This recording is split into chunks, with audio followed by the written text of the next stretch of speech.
we are the Care Providers University.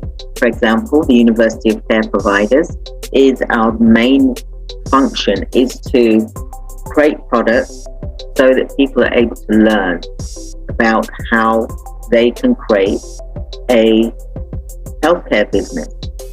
And there's various types of healthcare businesses, which I won't go into today. That is another training program.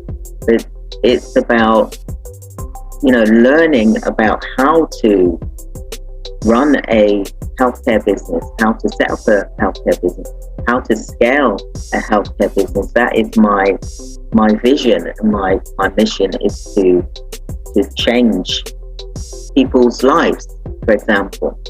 And we've taken on coaches as well to enable us to be able to reach more people.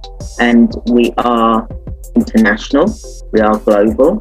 We are in the UK, we're in Cyprus, we're in America as well.